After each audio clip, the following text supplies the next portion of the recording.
Good morning. Welcome, welcome. One life shining in you and me. Love is all there is. That is what we are all about here at Unity of Bellevue. And I welcome you to our Sunday service, virtual online. We are here to awaken and transform the world, beginning in Puget Sound and now all around the nation and touching various parts of the world. I'm very excited to be here with you this morning. And I know that we have got a great service in store for you. To introduce to you our singer and speaker is our beloved music director, Becca Palm. Becca. Thank you, Dorothy. So it's a true pleasure for me this morning to introduce my dear friend, Nathen Aswell.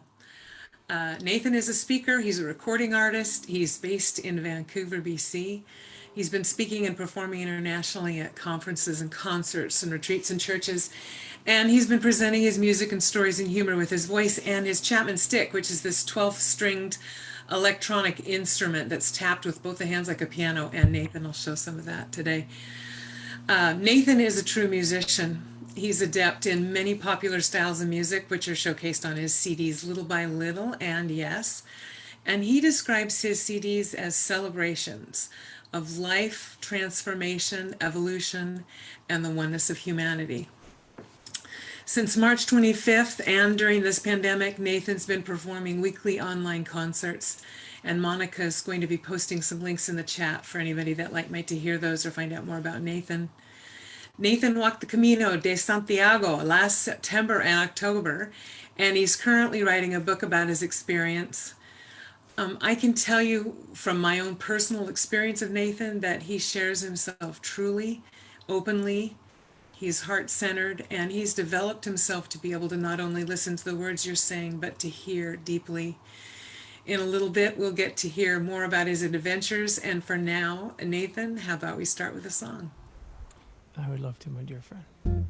This one's called The Making of a Soul, and the chorus is very simple, so when you get it, please join in.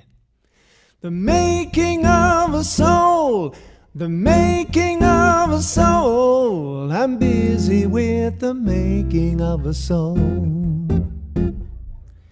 I've come as a magician and an ordinary man to make a contribution and be part of the plan. There is no destination, the journey is the goal.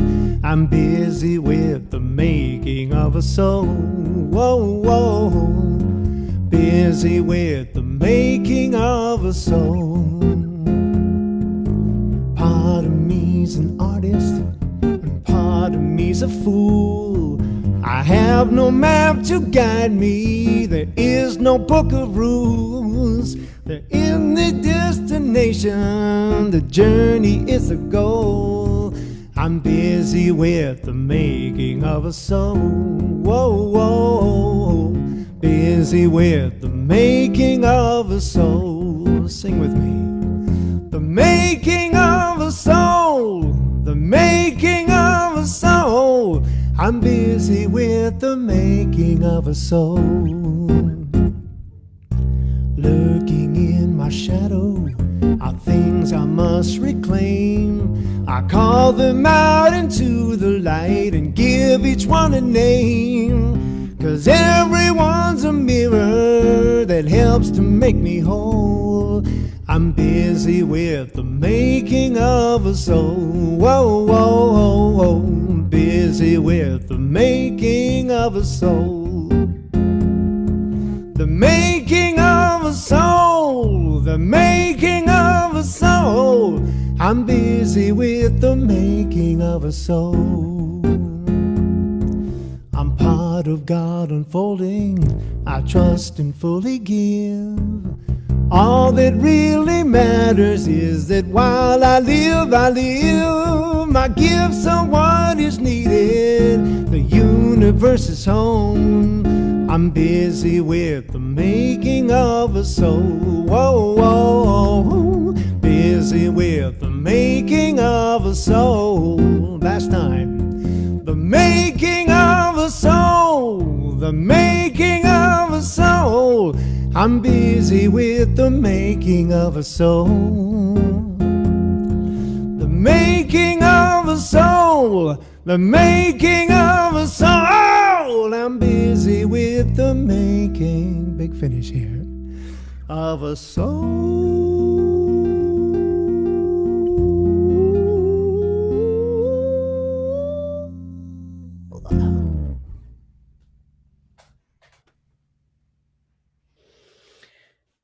We invoke the divine peace.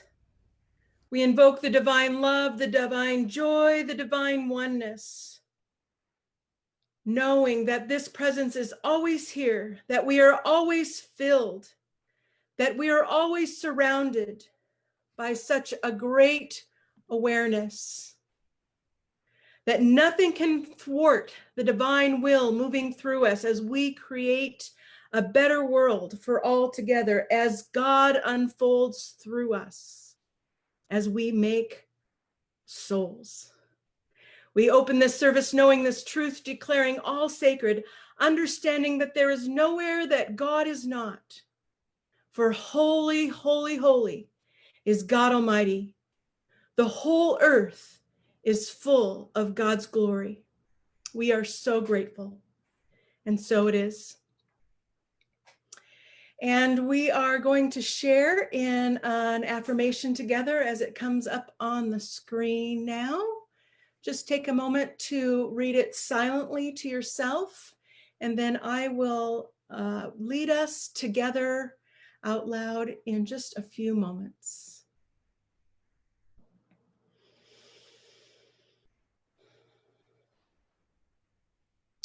Let us affirm boldly, I am at one with the living one.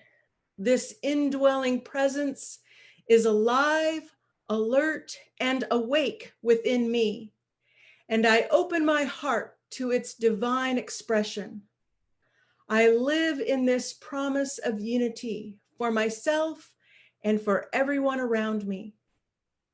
Actively creating a life that works for me, I confidently contribute to creating a world that works for everyone. And so it is.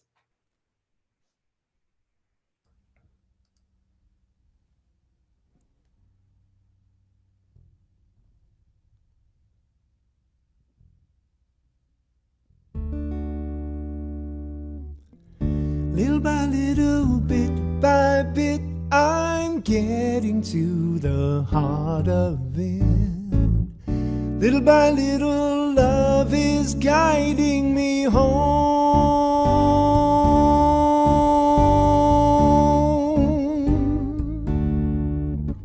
With every step along this path, it feels a little lighter. With every lesson that I learn, I burn a little brighter. Little by little, bit by bit, I'm getting to the heart of it. Little by little, love is guiding me home. And every soul along this road is like a little mirror. In understanding you, I see myself a little clearer. Little by little, bit by bit, I'm getting to the heart of it. Little by little, love is guiding me home. Throughout this journey, I've been shown that I am not alone.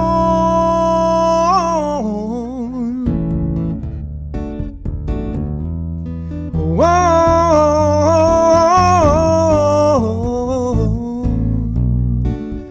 Oh,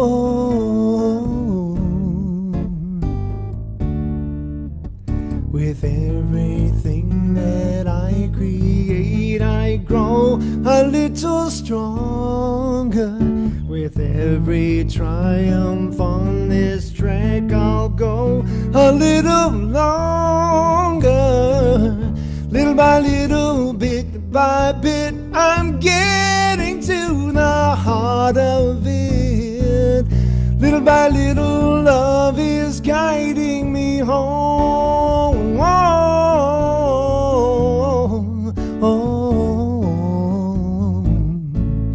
Little by little, love is guiding me home.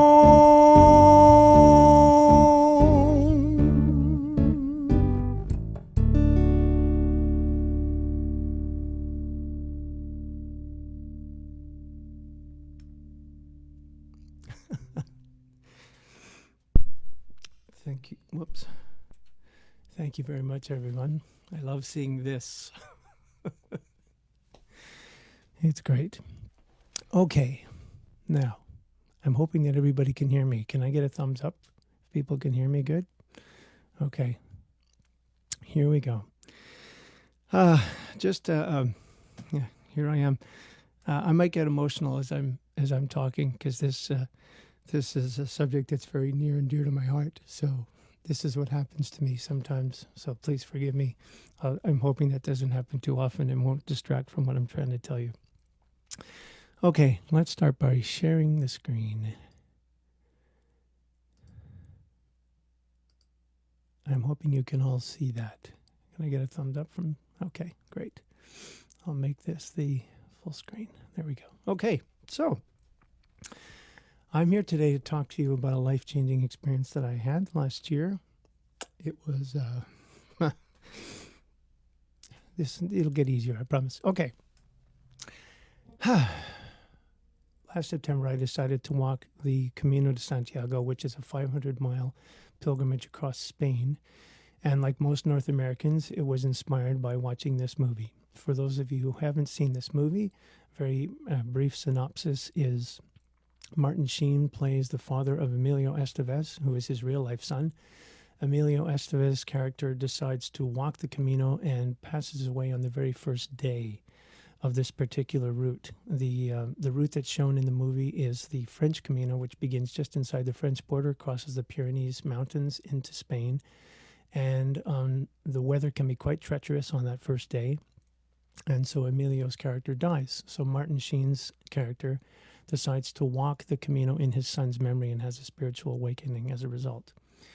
So I watched that movie, and like most people in North America, I thought, wow, that's great. I've got to do that someday. I'm going to put that on my bucket list, which is what I did. Until last April, when I saw this movie again for the second time. I watched it when it first came out in the theaters. For those of you who haven't seen it, Tom Hanks plays a FedEx executive who is marooned on an island for 4 years and completely, figures out a way to get back to civilization. And when he does, he realizes that all of the important people in his life, most notably his fiance, has married and moved on and has actually had a child with another man. And watching the movie again hit me very deeply. Basically, what it left me with is, something that we've all heard a million times, but really resonated in me deeply was the only time we have is now. And I started thinking about the Camino, and I thought, what am I waiting for? The time is now. Let's do this. So in April of 2019, I said, I'm going to walk the Camino. And I was scared to death. I have no idea how I'm going to do this.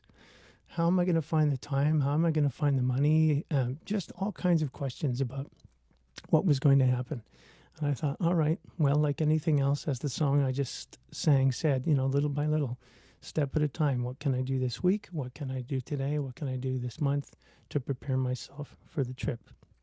So I immersed myself in doing all kinds of things. I watched many videos, and for reasons I didn't understand at the time, I would watch videos and not related to any particular content in the videos, I would just start crying. And I heard the term eventually, the call of the Camino, and I thought, that's what's going on. The Camino is calling me, and I'm just feeling it in my body. I don't have words for it. I can't explain it, but I'm feeling the call.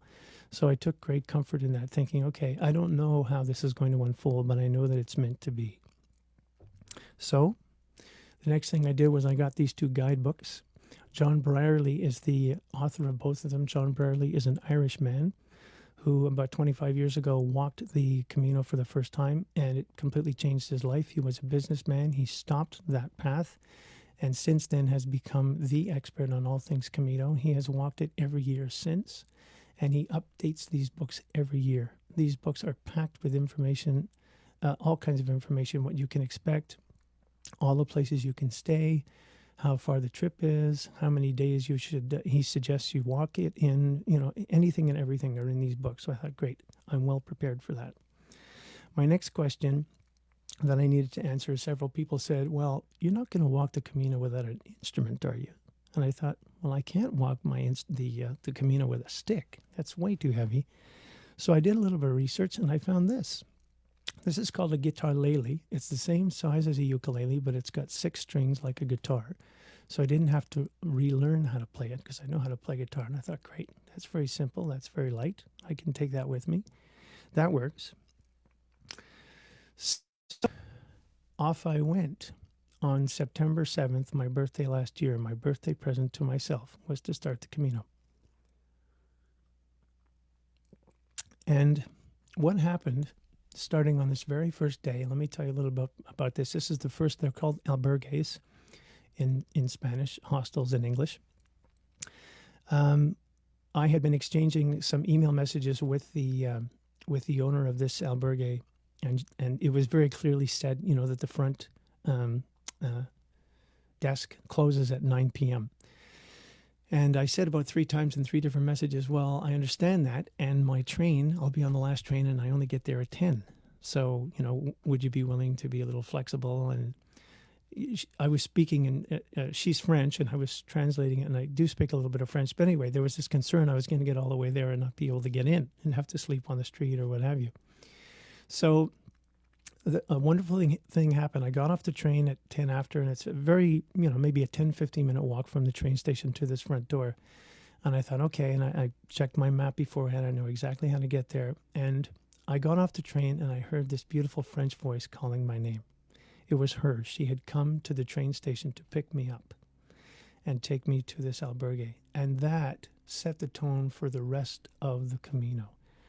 All of my fears, what happened to me over the course of the next 38 days or so, was an absolute invitation in every single direction to just trust, to relax, to know that everything was being taken care of. So that's what I want to share with you, is how that manifested in several different ways. So this is just another shot from the same, this is from the front door. This is me. My pack is right in the front there. So in this next shot, I'm standing where my pack is and I'm looking out across. This is my first image before I start on my Camino. So first concern, am I going to be able to navigate? Am I going to be able to safely get 500 miles across a country I've never been to, and in a language that I don't speak? Let me show you in about 11 slides how well marked the Camino Trail is. These are the kinds of images you see a lot. Scallop shell on the left and an arrow on the right. Here's another variation. You see the word Fistera down there. That means to Finisterre. But generally speaking, when you see these, they are kilometer markings of how much distance you have left to travel until you get to Santiago. They're all the way along the path. You also see signs like this, which at night look like this because they can be seen by headlights very easily. This is probably one of the most creative ones I saw on the side of someone's home. And if there isn't that, you can look down and see that people have created arrows made of stones, arrows drawn on rocks, shells in the sidewalk pavement of some of the bigger cities that I walked through. Another variation of the same, another variation of the same, another variation of the same, an actual shell here. This one made me laugh. This is a roundabout. This is enormous. There's no way you could possibly miss which direction to walk. And you can see in the background here where I have my cursor, the direction you're actually supposed to walk in. And this one makes me laugh For those of you who don't get the arrows, like let's actually write the word Camino on the sidewalk so that you get it.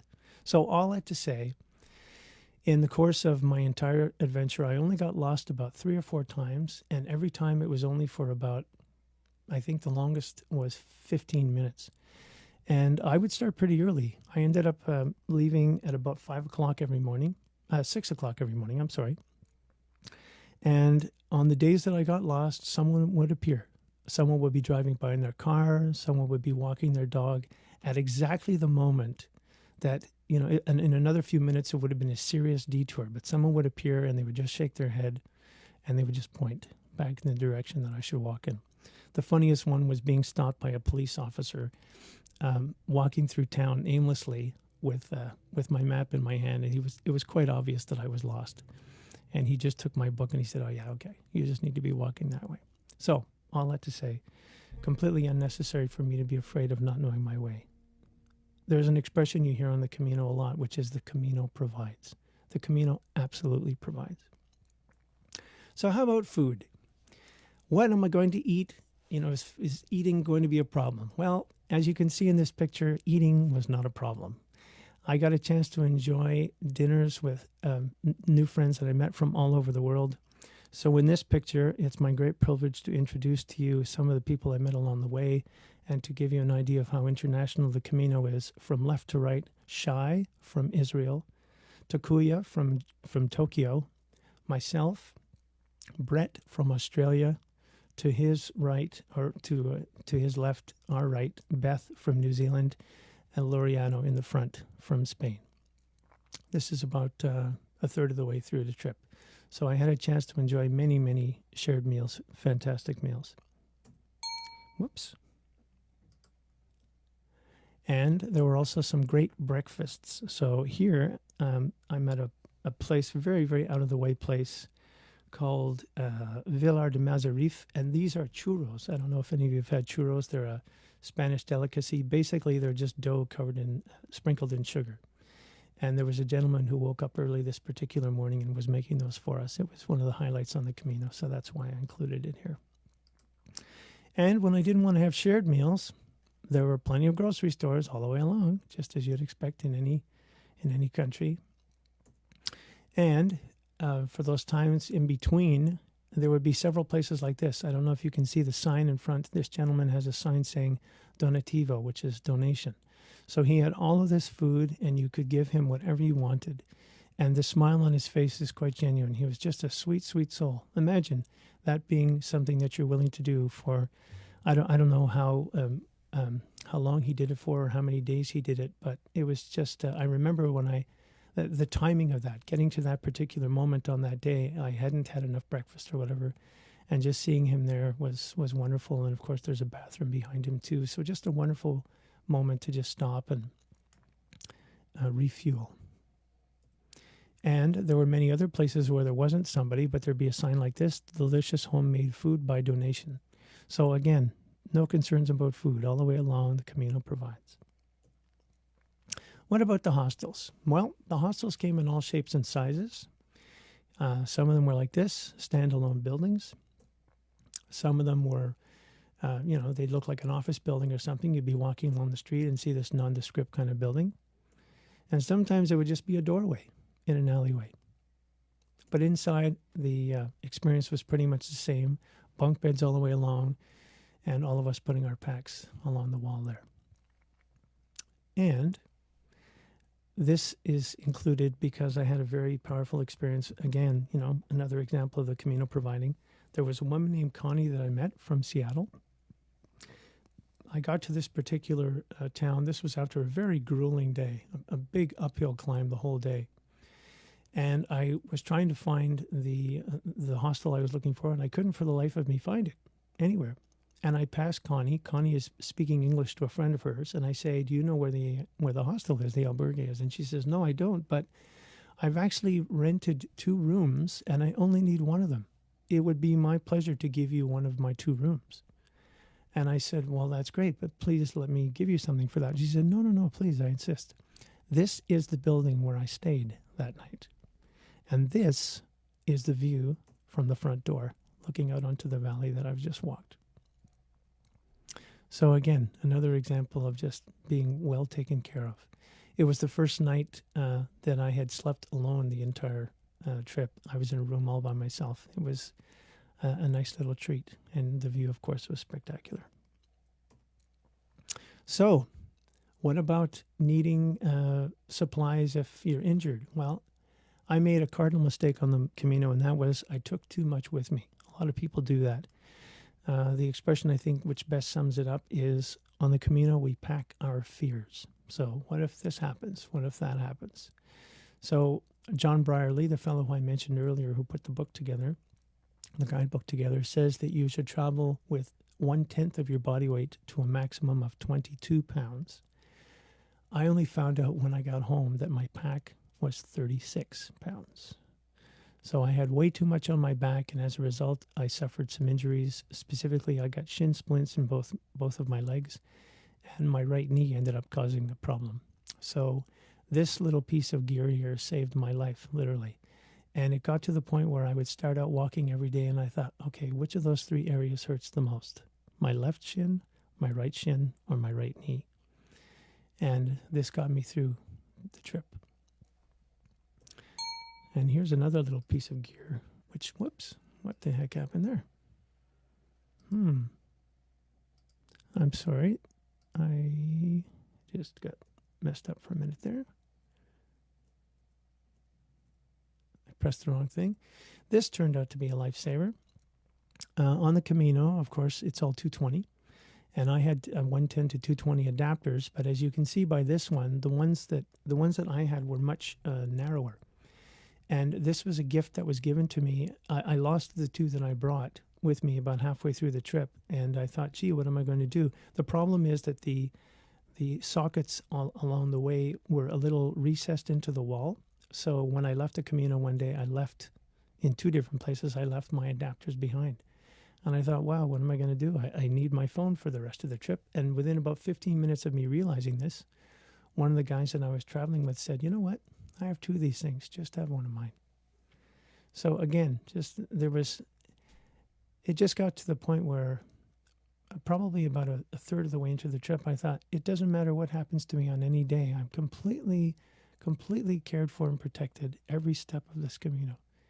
And I relaxed more and more into that as the Camino went on. My pouch. I included this slide because something very powerful happened to me. I actually spoke about this last Wednesday morning. I now have a new Wednesday morning offering called Morning Musings. And the reason why I'm putting this here is because I've discovered that, and perhaps some of you are this way too, I'm a creature of habit. Let's talk about car keys. If I put my car keys in a different place, I will be completely blind to where I put those car keys. Even if they're only about 3 feet away from where I normally put them, I can completely not see them. The second day of the Camino, I went into the albergue. I just finished paying for my accommodation when, much to my horror, I thought I had lost this pouch. I had it on my waist right in front of me. And for about 10 or 15 minutes, there was a rising voice of fear inside me thinking, wow, I've lost all the money for the trip because I decided to take all the money with me instead of use some cash machines on the way. Long story short, after 20 minutes, I realized that I still had the pouch on me, but it was 4 inches to the left. It was on my left hip instead of right in front of me, and I was blind to it. So I include that image because, again, there was absolutely nothing to worry about, and a little nudge to me and perhaps to others listening to this today. How many of us are blind to things? How narrow can our vision be? How can we expand our vision on things? So, as I said, my fears just dissolved one by one. And I got to fully enter into this kind of experience. This is what I enjoyed the most about the Camino, the simplicity of putting a pack on every morning and just going out and walking and knowing that everything would be provided for me. The sense of freedom that I felt is best pictured in this image. I felt incredibly free. And so in that freedom, I want to share the highlights of the Camino. Besides the simplicity that I felt, the incredible souls that I met along the way. This is a Korean gentleman, an acupuncturist, and I don't know if you can see because the needles are very small, but in my hands I have about 40 small acupuncture needles. And this gentleman was carrying a pack which said in several different languages, basically, I'm here to serve. I would like to serve you if this would be of use to you. And so he became a great topic of conversation on the way. Hey, have you seen the Korean acupuncture guy? Man, he'll give you a session, you know. So very, very sweet, sweet man. This is Father Miguel. I bring Father Miguel into the picture because, and I certainly don't mean to diss Catholicism specifically. What I'm trying to address in this image is we've all experienced people in any religion, on any faith path, who have stopped feeling it, who are calling it in. And it's probably a big reason why many of us have stopped walking the path that we have, and probably the reason why many of us are involved in the science of mind. Father Miguel is a very notable exception to that. Father Miguel was probably one of the sweetest priests I've ever met. This is him leading 5 different nationalities in song after the evening mass. In fact, our time with him after the service was longer than the service itself and way more fun. He was very interested in getting us all to sing. He got us all to sing in our native languages. I think you can see that most of us are holding music in our hands. Just a very, very sweet, sweet man. And after all that, I went up and told him how much I appreciated him and his energy, and he gave me a blessing. And I'm not kidding when I say that as he gave me the blessing, I think I felt a little bit of electricity going through me. So that's how real his faith was. That's how much love I felt coming from him. These 3 gentlemen are the closest friends that I met on the Camino, and I included them for a couple of reasons. Jorg, they're all German. The fellow on the left is Jorg. Jorg, for me, embodied the warrior. He was the most open-hearted guy that I met. He cried it as easily as I did. And was, just a very strong and sweet, powerful presence. Traugott is the gentleman in the middle. Traugott in German means trust in God. How beautiful is that? And Traugott is a Lutheran minister. So he was my spiritual companion on the way. And the gentleman on the right is Stefan. Stefan was the embodiment of generosity for me. Not only did Stefan give me that small adapter that I showed you, but his daughter had lined up some kind of Airbnb sort of accommodations along the way. And this is us in one of the places that we enjoyed together. So very, very grateful for the people I met along the way.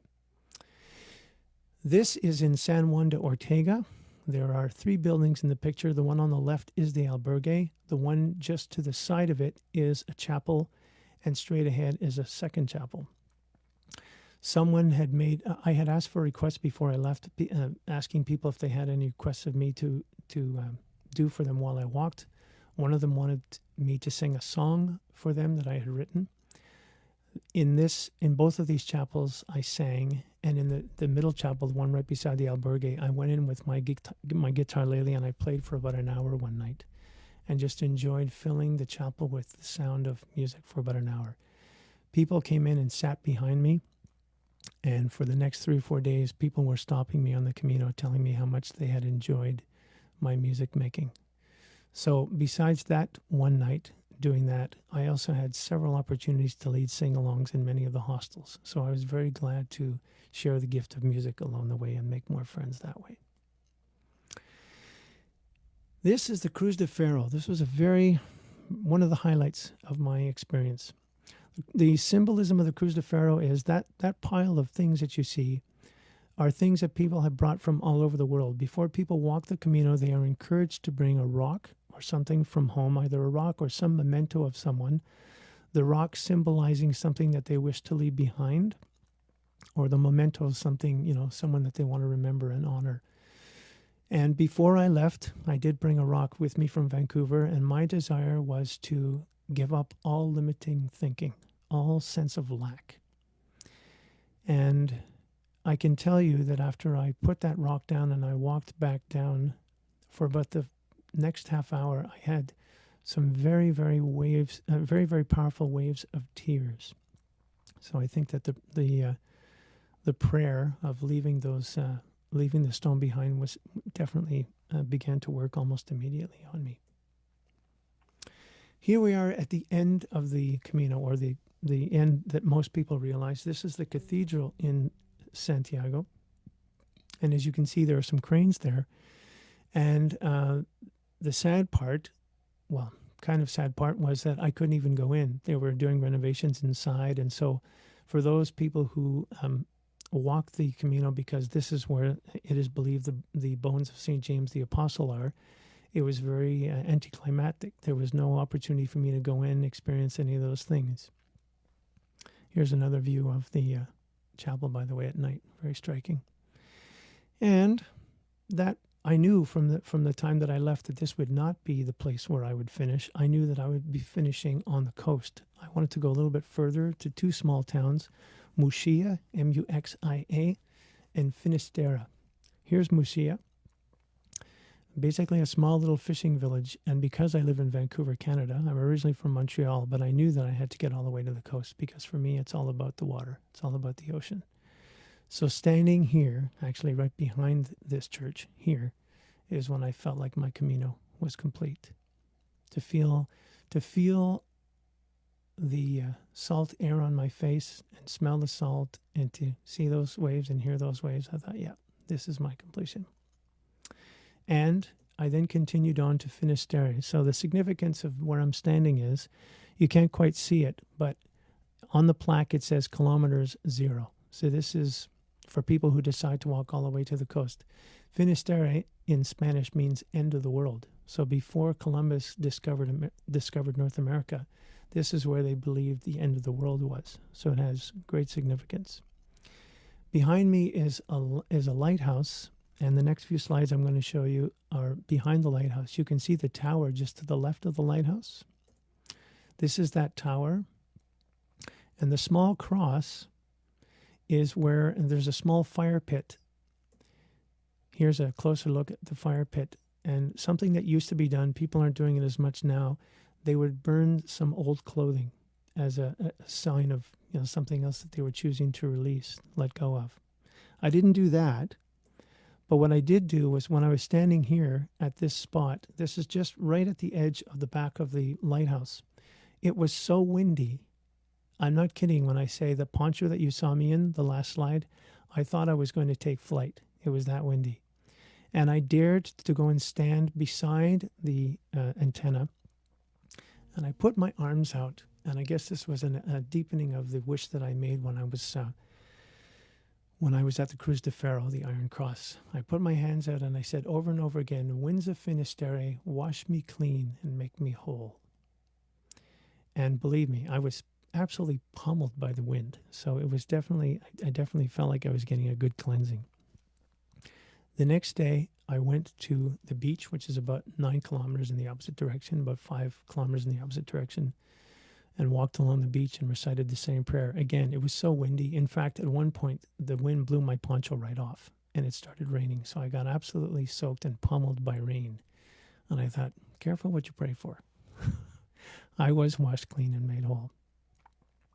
So, of course, I had to come back with some shells. I got these shells from that beach. And because I wanted to have a memory that was with me every day of my life of just how powerful the experience had been, I decided to get a tattoo. And the tattoo that I got is the same as my brother Jorg. I wanted to have the same tattoo as him to feel more connected to him and to have a memory of our Camino. So to this day, Jorg calls us brothers on arms. So I came back from the Camino and I thought, all right. So I went with a lot of fear. The lesson of the Camino is to trust. How can I call more of that sense of freedom that I felt on the Camino into my day-to-day? What can I do? And I noticed that I was different. I noticed that I had changed. I noticed that my fuse was a lot longer. I was much more patient. I had been living with a roommate for about 3 years, and I thought, it's time for me to get back to living on my own. Living on my own will make me feel more free, more expansive. I made that decision on January 1st, I found my own place and moved into it on Valentine's Day. It was my gift to myself, my Valentine's Day gift to myself. And 8 days after moving into that place, I met the love of my life. I mention this because I really do feel that all of the work that I did on the Camino, all of the letting go of fear and moving into trust and allowing myself to feel free, and then coming back and allowing myself to create more space in my life, doing a big house purge before I moved into my new place. I'm absolutely convinced that all of that space that I created enabled Kim to just come waltzing into my life. We've been together ever since, and I feel blessed beyond measure. So the reason why I mention this is because in all of the books that I've read about the Camino, nobody speaks about what happens when they get home, which I find very interesting, because one of the big expressions I've heard is the Camino only begins when you get home. So I wanted to share that with all of you. So that's my story. And to wrap up, to kind of bring it back to unity principles, for me, the Camino was a walking meditation. It was about moving more and more deeply into listening and being present. And for me, it's, to say it in terms of the unity principles, I think it very much resonates with unity principle number 4. Through affirmative prayer and meditation, I connect with God and bring out the good in my life. I absolutely feel like that's what the Camino was for me. I will return, of course. I am planning on, there are about 12 or 14 different Camino routes. The one that I walked is the most known, but there are others. And of course, I don't need to go back to Spain. I can be meditating every day of my life, wherever I am. So what I want to leave you with is a question and an invitation. And my question is, what fear, in keeping with this month's theme for unity, what fear, what resistance do you need to release so that you can trust and experience more freedom, so that you can experience more acceptance? And to answer that question, my invitation to you is that you learn to listen deeply, or allow yourself to listen deeply, and then decide whatever you're going to do. And your heart will know what that decision is or should be. And for those of you who may worry about the decision, I want to remind you of that wonderful game we all played as children, hot and cold, when you're playing hide and seek, and someone is telling you as you get closer something, oh, yeah, you're getting warm. Oh, my God, you're boiling, or whatever. And then in opposite direction, no, you're freezing. Oh, no, geez, right? It's the same sort of thing. Our heart knows. If you listen to your heart and just do what feels right, you will absolutely know. And if you're worried that you're going to make the wrong decision, I want to remind you that there are no wrong decisions. All paths lead home again. So I wish you well with your deep listening. If you'd like to learn more about the Camino from me, I have more information on the website. I go into more detail about the actual nuts and bolts, about gear and all that stuff, if you are actually planning on doing this yourself. And I would also like to say that if you would like me to do some listening with you, if you'd like me to be a sounding board for a decision you'd like to make, I'd be delighted to hold space for you. All you have to do is email me at nathenaswell@me.com. Just remember to spell Nathen with an E, Nathen. And lastly, I like to end with a song about deep listening, a song that I'm very happy to say was co-written with my very dear friend and your musical director, Becca Palm. Becca, this is our psalm. This is our chant called Listen. Very simple. I lovingly listen to all that's inside. In silent submission, I find peace. And I'm going to sing peace and then joy and then love.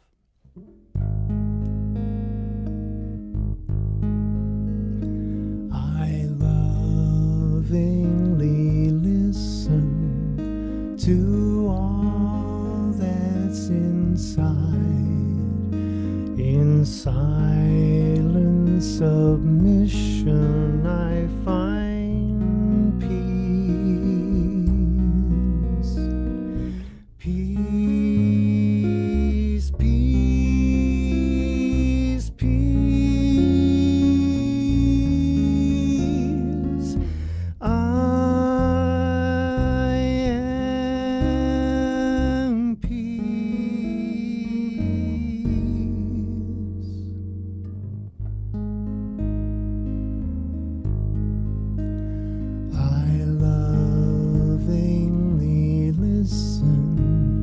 to all that's inside joy. In silent submission I find joy. Joy, joy, joy. I am joy.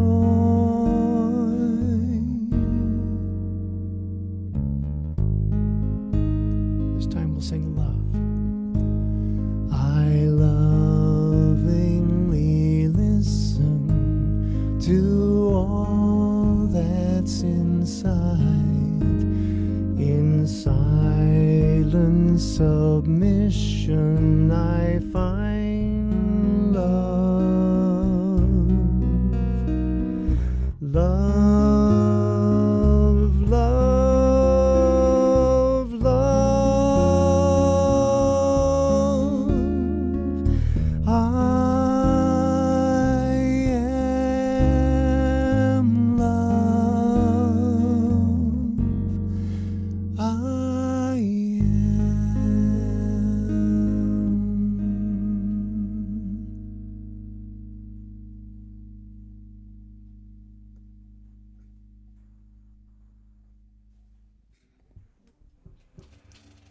Namaste, everyone. Thank you, Nathan, so much. I am deeply moved by your message today. And I just want to point to the fact that we have this community to join together each week and how much that has meant to me in my growth. And I think that the most important thing is that without these weekly touch spaces and these messages that come our way, I would not be able to continue my path, I think, as effectively, certainly. And so we all have a role to play, I think, when we come together, because since we come together in unity like this, we are changing the world in how we think and what we're doing to make changes based on what we are learning. I just wanted to share that with you. It was such an inspirational talk, Nathan. I can't thank you enough for this. One thing that we can do, of course, is just support the center and give thanks for the weekly Zoom experience by providing financial support. It is also one of the most important spiritual practices I think that we have, and that is something that has brought tremendous gifts to me along the way, and I'm hoping that you can also share that with Unity of Bellevue. And with that, I will ask you to share with me reciting the affirmation, if you would, as soon as that comes up. Our offering affirmation: divine love through me blesses and multiplies all that I am, all that I have, all that I give, and all that I receive, and so it is. Thank you.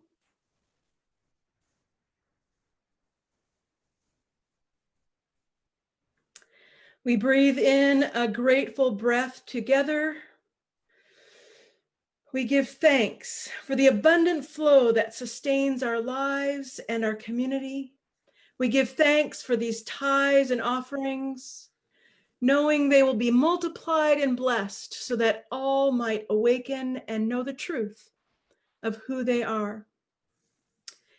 We know the universe provides just as the Camino provides, and so we open our hearts, we open our hands, so that we may give and receive blessings upon blessings for the benefit of all.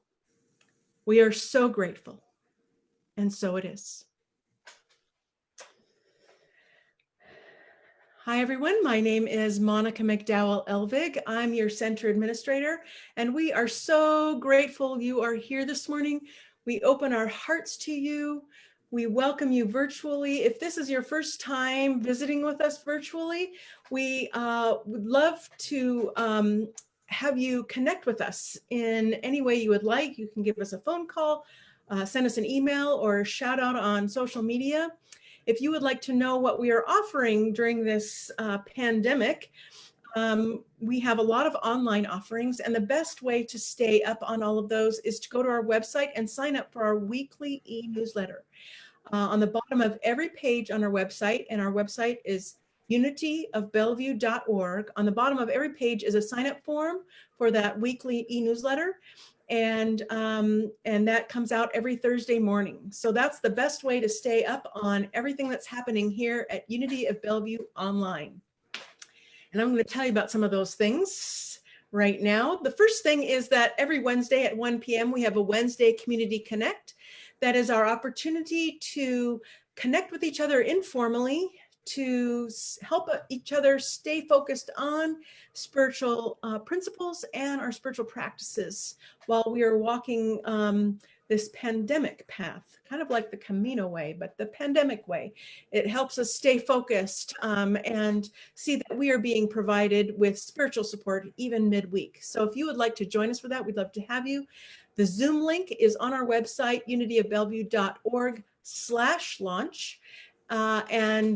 It's also, you can click the button at the top of every page that says Sunday and all online gatherings to find that link. We have our group Unity LGBTQ+ this Tuesday evening online, 6:30 p.m.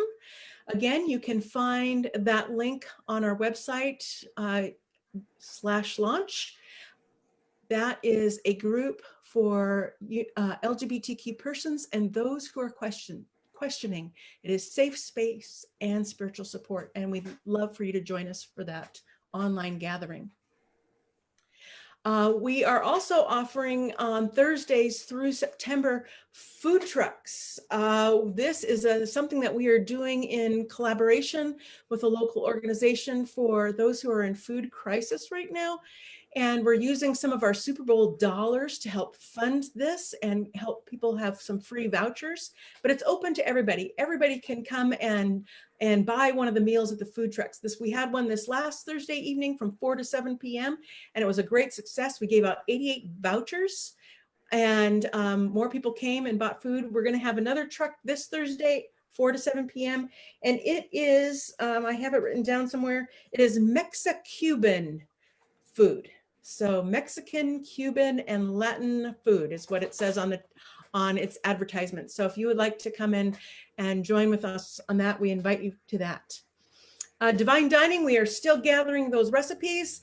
You can go to our website and submit that, or you can email me a picture, a snapshot of your recipe that's going to go in our cookbook for this fall. It's under the form you can find under events and Divine Dining. We're also doing a Taster's Choice Bake-Off with the recipes that came in at the beginning, and you can also find that under events on our website. So go and download some of those recipes and try them out.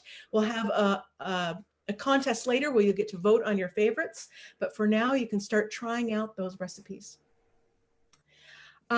We are continuing to collect goods for our youth and family fundraiser that is going to be exchanged in November with Value Village. However, there's a limit right now. We're only collecting soft goods like clothing and linen. So just take that into consideration. If you want to drop them off at our facility, just get in contact with me and we'll make arrangements for you to drop that off. World Day of Prayer is coming up September 9th and 10th. That is all online. You can go to worlddayofprayer.org for more information. Finally, our prayer chaplains are here to pray with you and for you. Today, Lori and Jennifer are going to be on the virtual prayer circle following the celebration service. If you would like to stay for prayer, just stay on the service. That will start a few minutes after the service ends. If you cannot join us for the prayer circle, then you are welcome to send prayer requests at any time to the prayer chaplains via email. And their email is prayerchaplains@unityofbellevue.org. You can also fill out the prayer request form on our website under prayer. And if you would like one of the prayer chaplains to call you, either to pray with you or just to talk with you, just put that in your message and they would be happy to do so. We are so grateful for all of you. And now it is Dorothy's turn. Thank you, Monica. As I close this service, I am so grateful for the time we had together with all of us in community. I would like to thank Nathen Aswell for giving us such a powerful message of traveling the journey of faith, love, and peace, and trust, and leaning into that. So important for this time. So thank you. I would also like to thank our prayer chaplains, Jennifer and Lori, our meditation facilitator, Jan Kalin, thank you. Our board host, Clayton Brainerd, thank you, Clayton. Sabrina, our youth and family director and also producer of Zoom Online. Becca, our music minister, thank you so much. And of course, Monica, who, as we know, holds a lot of this together. We are so grateful for her. Our beloved Reverend Marlo will join us at the beginning of September, and I look forward to seeing you at another service soon. Please join me now as we close our service with the prayer for protection. The light of God surrounds us. The love of God enfolds us. The power of God protects us. The presence of God watches over us. Wherever we are, God is, and all is well. Have a great week, everybody.